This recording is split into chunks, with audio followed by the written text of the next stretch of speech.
आज संसद में अंतरिम बजट पेश होगा। वित्त मंत्री अपना लगातार छठा बजट आज पेश करेंगी। मोदी सरकार के दूसरे कार्यकाल का ये आखिरी बजट है। सुबह 11 बजे निर्मला सीतारमण बजट पेश करेंगी।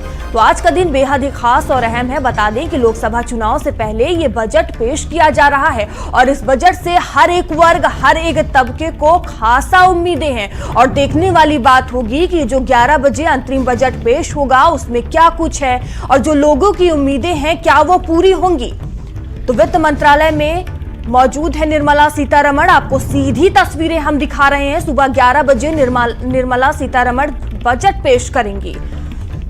लोकसभा चुनाव से पहले ये बजट पेश किया जाएगा। संसद के बजट सत्र का आज दूसरा दिन है। बता दें कि बजट सत्र की कल शुरुआत हुई थी और आज दूसरा दिन है। आज संसद में अंतरिम बजट पेश किया जाएगा। वित्त मंत्री अपना लगातार ये छठा बजट पेश करेंगी।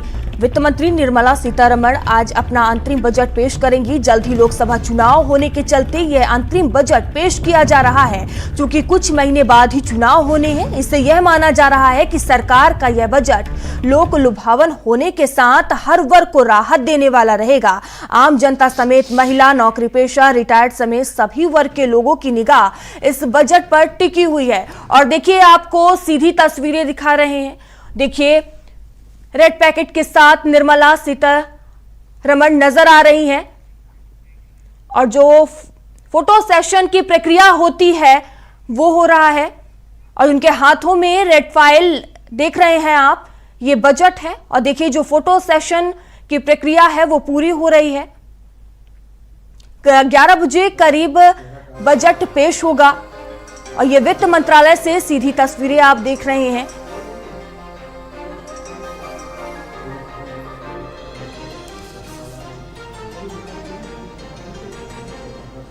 तो देखिए, वित्त मंत्री अपनी टीम के साथ फोटो सेशन में हिस्सा ले रही हैं। जो फोटो सेशन की प्रक्रिया थी वो पूरी हो चुकी है।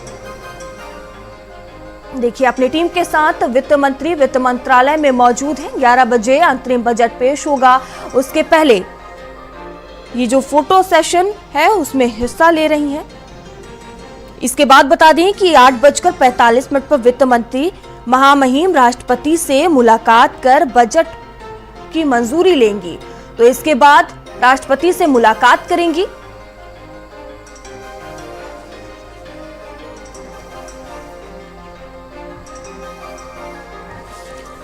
तो देखिए, इसके बाद महामहिम राष्ट्रपति से मुलाकात करेंगी और बजट की मंजूरी लेंगी।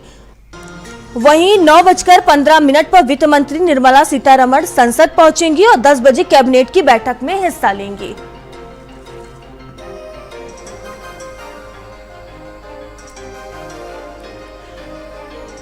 हाँ, तो तस्वीरें आप देख सकते हैं। देखिए, आज अंतरिम बजट पेश होना है और उससे पहले की जो प्रक्रिया है वो हो रही है। फोटो सेशन का जो काम है वो पूरा हो चुका है। अब महामहिम द्रौपदी से मुलाकात करेंगे। राष्ट्रपति द्रौपदी मुर्मू से मुलाकात होगी और जो बजट है उसकी मंजूरी लेंगी वित्त मंत्री। तो अंतरिम बजट आज पेश होगा और देखिए, जनता को इस बजट से खास उम्मीद है। बजट पर सबकी निगाहें टिकी हुई हैं। तो महामहिम राष्ट्रपति से मुलाकात कर बजट को की मंजूरी लेंगे। मनीष गुप्ता अर्थशास्त्री हमसे जुड़ चुके हैं। सर, बहुत बहुत स्वागत है आपका भारत समाचार में। कि 11 बजे बजट पेश करेंगी वित्त मंत्री, किस तरह से इस बजट को आप देख रहे हैं? देखिए मयूरी जी, स्थिति इस समय यह है कि जनता चाहती है, मध्यम वर्ग चाहता है कि टैक्स में छूट मिले। सरकार चाहती है कि लोग पुरानी टैक्स व्यवस्था से नई टैक्स व्यवस्था में जाएं।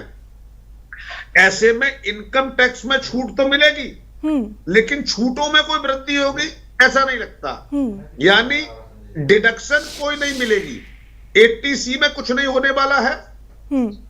आयुष्मान योजना के लाभ को देखते हुए मेडिक्लेम की छूट बढ़ सकती है और इनकम टैक्स में हो सकता है 1 लाख या 50,000 तक की कोई मिनिमम टैक्स एग्जम्पशन की जो लिमिट है वो बढ़ जाए। इसके अलावा इनकम टैक्स में कोई बड़ी संभावना नहीं है। महिला किसानों को कुछ मिल सकता है, उनको भी किसान सम्मान निधि में कुछ बढ़त मिल सकती है। इसके अलावा उन किसानों के लिए भी सरकार कुछ कर सकती है जिनके पास भूमि नहीं है। यानी जो किसान तो हैं, जिनके पास एग्रीकल्चर बिजनेस है, इनकम है, लेकिन उनको किसान सम्मान निधि नहीं मिलती। ऐसे लोगों को जोड़ने के लिए भाजपा एक पॉलिटिकल दांव अपना सकती है, जिसमें जो किसान नहीं है या जो कृषि मजदूर हैं उनके लिए कोई पेंशन की व्यवस्था हो, कृषि मजदूर को ऑर्गेनाइज सेक्टर में लाया जाए, ऐसी कोई व्यवस्था सोची जा सकती है। महिलाओं के स्किल डेवलपमेंट पर और एजुकेशन पर कोई फैसला सरकार ले सकती है, क्योंकि ये वोट ऑन अकाउंट बजट है, तो कोई बड़ी संभावना नहीं है कि कोई बड़े बड़े चेंजेस आए। ये अलग बात है कि आज से 5 साल पहले पीयूष गोयल ने 5 बड़े बड़े ऐलान किए थे, लेकिन इस बार जिस तरीके से सरकार कॉन्फिडेंट है अपने चुनावों को लेकर, वो अभी से फाइनेंशियल डिसिप्लिन मेंटेन करना चाहती है। सर, अभी आप इनकम टैक्स की बात कर रहे थे, लेकिन वही आम जनता से बात हुई तो जो भी मौजूदा इनकम टैक्स में छूट की लिमिट्स है, उसमें जनता चाहती है कि वो बढ़कर 10 लाख हो जाए। उनकी यही उम्मीदें हैं कि बजट में ये जो है उम्मीदें, उससे राहत मिलेगी। हाँ, ये बात ठीक है, और ये 10 लाख होना कोई बहुत रीजनेबल फिगर आपने बोली है मयूरी जी। बात ये है कि 10 लाख छूट सबको नहीं मिलेगी। इस तरह का अरेंजमेंट किया जा सकता है कि जो छूट मिले वो 10 लाख तक वालों को ही छूट मिलेगी। यानी जिसकी इनकम, मयूरी जी, अगर आपकी इनकम 10 लाख तक है, हाँ, तो आपको टैक्स ना देना पड़े। लेकिन अगर आपकी इनकम 12 लाख रुपए है तो आपको नॉर्मल 7 लाख के ऊपर टैक्स देना पड़ सकता है। कहने का मतलब यह है, सरकार इस छूट का लाभ अगर देगी तो अमीरों को नहीं देगी, सिर्फ उस मध्यम क्लास को देगी जो 40 से 50, 60, 70, 80 हजार रुपए कमाता है, और 10 लाख तक उसे कोई टैक्स ना देना पड़े। हाल ही में जिस तरीके से चीजों के दाम बढ़े हैं, महंगाई में इन्फ्लेशन भी हुई है, तो ऐसे में 10 लाख तक की फिगर एक रीजनेबल फिगर है। वही सरकार ने भी कुछ साल पहले एमएसएमई का दायरा लगातार बड़ा करते गए, यानी जो रीजनेबल साइज की कंपनी वो भी एमएसएमई में आ गई। तो ऐसे में 10 लाख अब एक बहुत बड़ी रकम नहीं रह गई है, और इसका एक बड़ा फायदा ये होगा कि 10 लाख तक वाले भी, जो लोग इनकम टैक्स नहीं भरते थे, भरने लगेंगे, और लोग अपनी इनकम 8 लाख, जो लोग 6 लाख दिखाते थे, वो 10 लाख दिखाएंगे। तो जाहिर है उनकी जो नंबर 1 में इनकम है वो ज्यादा आएगी बुक्स में, तो वो ज्यादा खर्च होगी, तो उससे क्या है, देश की जीडीपी पर इंपैक्ट पड़ेगा, उसकी जीडीपी बेटर होगी। इसका नतीजा ये होगा कि जो भारतीय जनता पार्टी कह रही है, सरकार कह रही है कि हम अगले 3 साल 5 साल में हम तीसरी बड़ी अर्थव्यवस्था बन जाएंगे, तो उसके लिए जीडीपी में इंक्रीज होना जरूरी है, उसके लिए खर्च होना जरूरी है। व्हाइट का पैसा अगर उसमें आएगा, व्हाइट का पैसा अगर खर्च होगा तो जीडीपी बढ़ेगी, और ये भाजपा का एक बड़ा एजेंडा है, मोदी जी को अंतरराष्ट्रीय स्तर पर अमेरिका के बाद सबसे बड़े नेता के रूप में प्रेजेंट कर देना। तो मैं समझता हूं ये आपका विचार बिल्कुल ठीक है, ऐसा होना चाहिए और हो भी सकता है। बिल्कुल, और देखने वाली बात होगी क्या कुछ होता है। और 2 सहयोगी अलग अलग जगह से जुड़े हुए हैं मेरे साथ, जहां लखनऊ से संजय है और फिरोजाबाद से जितेंद्र है। तो संजय, सबसे पहले मैं आपके पास आऊंगी। देखिए, आज का दिन बेहद ही खास और अहम हो जाता है, क्योंकि आज वित्त मंत्री अंतरिम बजट पेश करेंगे, और देखिए हर एक वर्ग और हर एक तबके को इस बजट से खासा उम्मीदें हैं। बिल्कुल, मैं बताऊं आपको कि बजट से सभी को उम्मीदें हैं, खासी उम्मीदें हैं, क्योंकि जिस तरीके का ये अंतरिम बजट है और ये लोकसभा चुनाव के पहले का बजट, ये कहा जा सकता है कि लोक लुभावना बजट हो सकता है। तो ऐसे में देखना दिलचस्प होगा कि आखिरकार इस बजट से क्या क्या उम्मीदें हैं। हमारे साथ व्यापारी वर्ग जुड़ा हुआ है, और राजधानी लखनऊ का व्यापारी क्या इस बजट से उम्मीद करता है, हम बात करते हैं। संजय जी, इस बजट से क्या उम्मीदें लेकर के आप लोग ठान के बैठे हुए? उत्तर प्रदेश आदर्श व्यापार मॉडल को इस बजट से बहुत सी उम्मीदें हैं। मुझे लगता है कि विदेशी ई कॉमर्स कंपनियों के चलते देश का व्यापारी परेशान है। वित्त मंत्री जी इस बजट में ई कॉमर्स की पॉलिसी की घोषणा करेंगी, साथ ही साथ रिटेल ट्रेड की पॉलिसी की घोषणा होगी, ऐसी उम्मीद है। जिस तरीके से मोबाइल के पार्ट्स पर इंपोर्ट ड्यूटी घटाई गई है, तो निश्चित रूप से सरकार का ध्यान एमएसएमई सेक्टर पर है। देश का उद्योग कैसे बढ़े, इस पर सरकार का फोकस है। तो मुझे लगता है कि सरकार एमएसएमई सेक्टर के लिए, व्यापारियों के लिए, नई नई ट्रेनों के लिए, सड़क की कनेक्टिविटी के लिए, तमाम महिलाओं के लिए और शिक्षा रोजगार, सारे चूंकि चुनाव का समय है, तो मुझे लगता है कि व्यापारियों को, उद्योगपतियों को, महिलाओं को, युवाओं को, सबका ध्यान इस सरकार बजट में रखेगी। साथ ही साथ हमें पूरी उम्मीद और आदर्श व्यापार मंडल की ये मांग है कि इस बजट में कम से कम व्यापारियों को, जो पिछले कई सालों से हम लोग इच्छा रखते हैं, तो व्यापारियों को 10 लाख रुपए का स्वास्थ्य बीमा मिलना चाहिए। जो व्यापारी जीएसटी में पंजीकृत है और जो नहीं पंजीकृत है उनको 5 लाख रुपए स्वास्थ्य बीमा मिलना चाहिए। जीएसटी के भुगतान के आधार पर व्यापारियों को पेंशन मिलनी चाहिए, ऐसी हम लोगों की मांग है। क्योंकि रिटेल सेक्टर के व्यापारी इस समय बहुत परेशान हैं। तो सरकार को यदि $5 ट्रिलियन की इकोनॉमी को बनाना है, तो निश्चित रूप से देश के परंपरागत व्यापारियों को बढ़ाना होगा, एमएसएमई सेक्टर के व्यापारियों को, उद्योगपतियों को बढ़ाना होगा, और सरकार को जो बैंक के लोन रेट हैं उसको घटाना होगा, क्योंकि लोन बहुत महंगा है। और जो विलफुल डिफॉल्टर हैं उनकी चिंता सरकार को करनी चाहिए, उनके ऊपर शिकंजा कसना चाहिए, क्योंकि ऐसे लोगों की वजह से बैंक का जो लोन रेट है वो महंगा हो जाता है। व्यापारियों को आसानी से लोन मिले, बिना सिक्योरिटी के लोन मिले, मुद्रा लोन का दायरा और बढ़े, और विलफुल डिफॉल्टर पर शिकंजा कैसे। स्लैब को लेकर के क्या मांगे हैं? जो नया रिजिम आया है उसमें 80C की छूट नहीं है। यूपी आदर्श व्यापार मंडल की सरकार से ये मांग है कि नए वाले रिजिम में भी 80C की छूट होनी चाहिए, उसमें भी हाउसिंग लोन का और बच्चों की ट्यूशन फीस का, ये सारी चीजें इसमें भी मिलनी चाहिए। और जीएसटी में विसंगतियां बहुत ज्यादा हैं, जीएसटी के सुधार की बात भी होनी चाहिए। जीएसटी के स्लैब 4 स्लैब इस समय चल रहे हैं, जीएसटी केवल 2 स्लैब में होनी चाहिए। जीएसटी की जो मूल अवधारणा है वो वन नेशन वन टैक्स की अवधारणा है, लेकिन भारत के संघीय ढांचे की वजह से जीएसटी भारत में अपने मूल स्वरूप को खो चुकी है। 1037 से अधिक संशोधन हो चुके हैं, लेकिन उसके बावजूद जीएसटी अभी किसी के समझ में नहीं आ रहा है। तो देश का व्यापारी चाहता है कि जीएसटी को भी और सरल किया जाए। डिस्ट्रिक्ट लेवल पर व्यापारियों के साथ जीएसटी के अधिकारियों की एक कमेटी बने, ताकि हमारे जो सुझाव है सीधे सीधे वहां पर पहुंच सके, व्यापारी सुगमता से व्यापार कर सके, ऐसी व्यवस्था करनी है। यदि $5 ट्रिलियन की इकोनॉमी को देश को बनाना है, तो निश्चित रूप से देश के परंपरागत व्यापारियों के व्यापार को बचाना और बढ़ाना होगा। तभी भारत का व्यापार के माध्यम से, भारत के उद्योग के माध्यम से ही अर्थव्यवस्था आगे मजबूत हो सकती है। व्यापारी वर्ग की भी अपनी अपनी मांगे हैं। संजय, फिरोजाबाद से जितेंद्र मेरे साथ जुड़े हुए हैं। जितेंद्र, देखिए आज देश का अंतिम बजट पेश होगा, फिरोजाबाद में मौजूद है। फिरोजाबाद की जनता को क्या कुछ उम्मीदें हैं इस बजट से? चुनाव से पहले का बजट है और स्वाभाविक है कि इसमें सभी वर्ग को साधने का काम किया जाएगा। छात्रों के लिए हो, व्यापारियों के लिए हो, गृहिणियों के लिए हो, मध्यम वर्ग के लिए हो, रेडी ठेले चलाने वालों के लिए हो, किसी भी वर्ग का व्यक्ति हो, क्योंकि चुनाव से पहले है और इस बजट के बाद चुनाव की तैयारियां हैं। तो साफ तौर पर उम्मीदें भी हैं लोगों की, और ये आशा भी है कि इस बजट में हर वर्ग को खुश करने का प्रयास किया जाएगा, कोई भी वर्ग मायूस नहीं रहेगा। मेरे साथ एक व्यापारी है, जो बिल्डर्स हैं मौजूद हैं। व्यापारी किस तरह का इस बजट में चाहता है, क्या उम्मीदें हैं आप लोगों? उम्मीदें हैं इस बजट से, और आशा है कि कुछ अच्छा होगा। वैसे तो योगी जी और मोदी जी की काफी योजनाएं अच्छी चल रही हैं, लेकिन इस बजट से और सहयोग मिलेगा व्यापारियों। चुनाव से पहले का है तो क्या मानते हैं, हर वर्ग को ये कहीं ना कहीं ये तो है। व्यापारी को क्या वैसे क्या चाहिए, मतलब क्या तो आपका क्षेत्र है, किस तरह की छूट या थोड़ा सा जीएसटी में उसको मिलना चाहिए, प्रावधान छूट कई चीजों में। तो बिल्कुल देखिए मयूरी, व्यापारी वर्ग इस बात को चाहता है कि जो जीएसटी के 2 स्लैब चलते हैं, स्टेट और सेंट्रल, उसमें कुछ ना कुछ परिवर्तन होना चाहिए।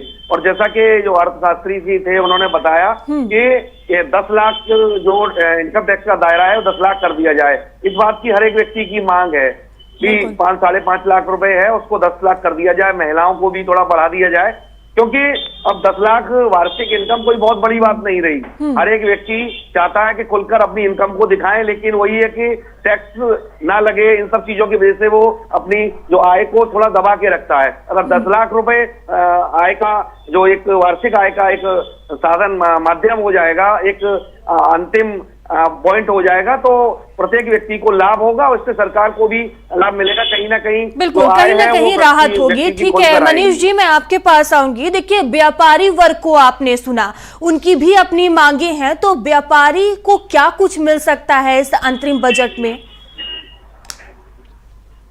अभी जैसे जिस व्यापारी नेता ने जो बात कही, उन्होंने जीएसटी की समस्याओं के बारे में बात कही, तो मैं समझता हूं अगर वो जीएसटी की स्पेसिफिक प्रॉब्लम बताते तो मैं ज्यादा बेहतर तरीके से बता पाता कि उनकी प्रॉब्लम का सॉल्यूशन क्या है। और चूंकि उन्होंने जनरल एक बात कही है तो जनरल बात को रिप्लाई करना उतना आसान नहीं है। अब जीएसटी के जो डिसीजंस हैं, हमें ये बता दें आपको मयूरी जी के वो आज बजट में नहीं हो सकते, उनके लिए जीएसटी काउंसिल की बैठक में ही फैसले होंगे। अगर मानो कोई प्रोसेस को सिंप्लीफाई करना है तो वो वैसे भी सरकार कर सकती है, उसके लिए बजट का मुंह ताकने की जरूरत नहीं है। और दूसरी बात यह है कि बजट में अगर कहीं कोई रेट में कमी करनी है वो सरकार जीएसटी काउंसिल में करेगी। बड़ी बात यह है कि सरकार को यह ध्यान देने की जरूरत है कि जीएसटी की आड़ में जो जीएसटी अधिकारी भ्रष्टाचार कर रहे हैं उस पर लगाम लगाने की जरूरत है। मुझे लगता है सरकार का भी फोकस है कि राजनेताओं के भ्रष्टाचार को पहले रोको। ऐसे में अधिकारी भ्रष्टाचार किए जा रहे हैं, सरकार को उस तरफ भी ध्यान देने की जरूरत है। तो यहां सरकार को एक काम करने की जरूरत है, लेकिन उसका बजट से संबंध बहुत ज्यादा नहीं है। अब दूसरी बात, जिस तरीके से भाई सरकार ने आयुष्मान योजना चलाई तो उन्हें समझ में आ गया कि देश में मेडिकल सुविधाओं का अभाव है और जरूरत ज्यादा है। तो ऐसे में मेडिकल बिजनेस को सपोर्ट करने के लिए अगर वो मेडिक्लेम के दाम जो डिडक्शन बढ़ा देते हैं, मेडिक्लेम पर इनकम टैक्स में छूट बढ़ा देते हैं, उसकी छूट 2 गुनी 3 गुनी कर देते हैं, या उस पर से जीएसटी हटा देते हैं, तो एक बड़ा लाभ मिलेगा। उसकी वजह से पूरी मेडिकल इंडस्ट्री, जिसमें डिजिटल से लेकर मैकेनिकल तक, मेडिकल इक्विपमेंट से लेकर फर्स्ट लैब तक, ये डॉक्टर्स, हॉस्पिटल्स, रियल सब बड़ा सेक्टर बेनिफिट होगा। तो ऐसे में सरकार अगर मेडिक्लेम वाले पोर्शन को ध्यान दे रही है इस बजट में, तो आने वाले इलेक्शन के लिए एक बड़ा बूस्ट वो एक जनता को देने वाले हो जाएंगे। हॉस्पिटल्स को एक अलग लाइन दी जा सकती है कि जो आप ईडब्ल्यूएस के लिए काम करोगे। ठीक है मनीष जी, तो सेक्टर्स की बात हो गई। देखिए, गरीब, महिला, युवा और किसान, उनको सबसे ज्यादा उम्मीदें हैं इस बजट से, तो उन्हें क्या कुछ मिल सकता है? क्या सरकार ने ऐसा कोई एजेंडा तैयार किया है कि उनको राहत मिले? देखिए, युवाओं के लिए भी श्रम जो कानून थे उनको रिलैक्स किया गया है। इससे क्या होगा, और स्टार्टअप इंडिया जिस तरीके से चल रहा है, बड़ी बड़ी कंपनियां देश में अपना सेटअप लगा रही हैं, इन्वेस्ट कर रही हैं, उनको रोजगार वहां क्रिएट हो रहा है। मयूरी जी, हमें ये बात समझ लेनी चाहिए कि रोजगार का मतलब सिर्फ नौकरी नहीं होता, रोजगार होता है। ऐसे में सरकार को एमएसएमई को, नए स्टार्टअप को सेटअप करने के लिए कोई स्टेप लेना होगा। कहीं ना कहीं जो नए युवा उद्यमी हैं उनको लोन कितनी आसानी से मिल सके उस पर काम करना होगा। सरकार ने मुद्रा योजना चलाई है, लेकिन बैंक वाले उस लोन को आसानी से देते नहीं है। हमें इसकी कन्वीनियंस पर ध्यान देने की जरूरत है, उसको प्रोटोकॉल भी सेट करने होंगे। तो युवा उद्यमी के लिए, महिला उद्यमियों के लिए कुछ काम करने की जरूरत है। और इसके अलावा खेती किसानी में सुविधाएं ऐसी मिले, सरकार से सब्सिडी मिले, बीज मुफ्त मिले, ऐसी व्यवस्था बने ताकि कृषि को भावनाओं से न जोड़कर व्यापार से जोड़ा जाए और कृषि किसान के लिए एक प्रॉफिटेबल वेंचर बने, ऐसी व्यवस्था बनानी होगी। सर, अगर मैन्युफैक्चरिंग सेक्टर की बात की जाए तो उनमें क्या कुछ बदलाव देखने को मिल सकता है? देखिए, मैन्युफैक्चरिंग सेक्टर में सबसे बड़ी जरूरत जो है वो श्रम कानूनों को थोड़ा लचीला बनाने की है। हमारा वर्तमान में जिस तरीके का फैक्ट्रीज एक्ट है वो बहुत परेशान करता है हमें लेबर लॉ को। अभी जिस तरीके से रिलैक्स करना होगा, जिस तरीके से बात हुई कि फैक्ट्रीज 12 घंटे के अगर शिफ्ट कर दें और 4 वर्किंग डेज कर दें तो ये गेम चेंजर हो जाएगा। यानी एक व्यक्ति को 3 दिन छुट्टी मिलेगी, 4 दिन काम करेगा तो उसकी लाइफ इजी हो जाएगी। और वही फैक्ट्रीज 12 घंटे चलेगी तो हमारे जो प्रोडक्शन, जो 8 घंटे का प्रोडक्शन है 12 घंटे हो जाएगा। इस देश में 50% प्रोडक्शन बढ़ने की संभावना हो जाएगी। तो मुझे लगता है अगर वो इसको प्रपोजल को आगे बढ़ा दें, 12 घंटे की ड्यूटी और 7 दिन की फैक्ट्री, उसके लिए जो श्रम कानूनों में चेंज करना पड़े, अगर वो किए जाए और जल्दी इंप्लीमेंट हो तो इनके बड़े दूरगामी परिणाम देखने को मिलेंगे। मैन्युफैक्चरिंग सेक्टर को एक बड़े पॉइंट लगेंगे। और मनीष जी देखिए, बजट में पेंशन भोगियों को भी काफी उम्मीदें हैं कि उनके लिए भी इस बजट में कुछ हो सकता है। मुझे लगता है पेंशन पर अभी बहुत ज्यादा काम होने वाला नहीं है, क्योंकि पेंशन को लेके ऑलरेडी जो विपक्ष ने हंगामा मचा रखा है, तो सरकार कुछ इसमें कम ज्यादा करने के मूड में नहीं है। सरकार तो पेंशन को कम करना चाहती थी, घटाना चाहती थी। तो मुझे लगता है पेंशन पर कुछ होगा नहीं। जो सैलरीड के लिए जो इनकम टैक्स के प्रोविजन है, वही पेंशन के लिए इनकम टैक्स के प्रोविजन होते हैं। तो जो सैलरीड के लिए अगर कोई छूट मिलेगी या नॉर्मल टैक्स पेयर को छूट मिलेगी, वही पेंशन वालों को मिलेगी। मेरी राय में पेंशन भोगियों को भी इस बजट से बहुत उम्मीद नहीं होनी चाहिए। ठीक है संजय, मैं आपके पास आऊंगी। आपके साथ और लोग भी मौजूद हैं, उनसे बातचीत करने की कोशिश करें, उनकी क्या कुछ उम्मीदें हैं इस बजट को लेकर। बिल्कुल, हर वर्ग को इस बजट से कहीं ना कहीं उम्मीदें हैं, और चूंकि उम्मीदें इसलिए बढ़ जाती हैं क्योंकि चुनावी बजट है, तो ये कहा जा सकता है कि चुनाव की वजह से हो सकता है कि लोक लुभावना हो, चाहे मध्यम वर्ग की बात करें, मध्यम वर्गीय व्यापारियों की बात करें, युवाओं की बात करें। आखिरकार इस बजट से आप लोग क्या उम्मीद पाल के बैठे हैं? नहीं, उम्मीदें तो बहुत हैं। पिछले 10 साल से ये सरकार चल रही है, तो ऐसा हमारा मानना है कि सरकार को अब चाहिए देश के व्यापारियों और आम आदमी के लिए हेल्थ और एजुकेशन की ऐसी पॉलिसी होनी चाहिए जिसमें हर वर्ग के व्यक्ति को अच्छा इलाज मिल सके, हर व्यक्ति के बच्चे को अच्छी शिक्षा मिल सके। देश के आज भी बहुत सारे ऐसे प्राइमरी स्कूल हैं जहां आज भी टाट पट्टियां हैं, ठीक से फर्श नहीं है। तो मेरा अपना मानना है कि चूंकि मुझे खूब याद है 2014 में देश भर के प्राइमरी स्कूलों के इंफ्रास्ट्रक्चर को बढ़ाने के लिए टाइलिंग का काम, बेंचेस का काम, ब्लैक बोर्ड का काम, इसके लिए एक बजट जारी किया गया था।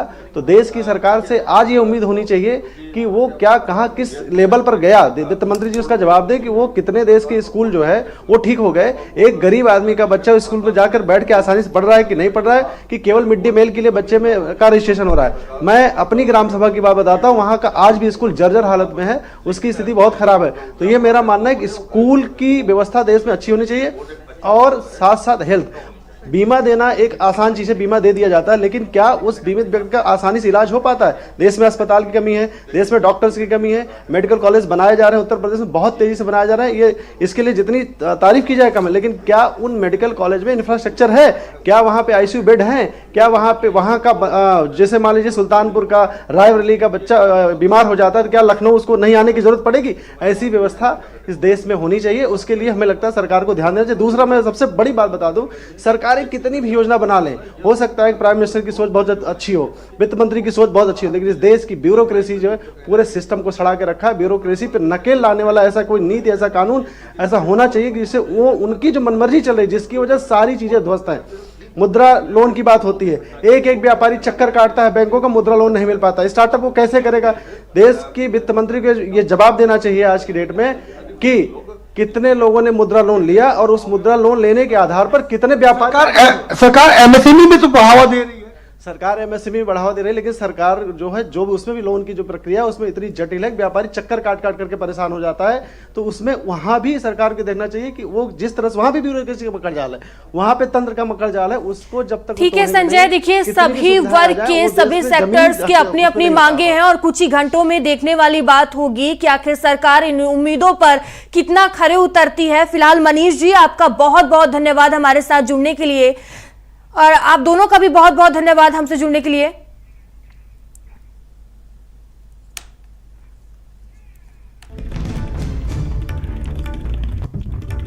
राष्ट्रपति भवन के लिए वित्त मंत्री रवाना हुई हैं। दिल्ली से ये बड़ी खबर सामने आ रही है। बता दें, निर्मला सीतारमण राष्ट्रपति भवन के लिए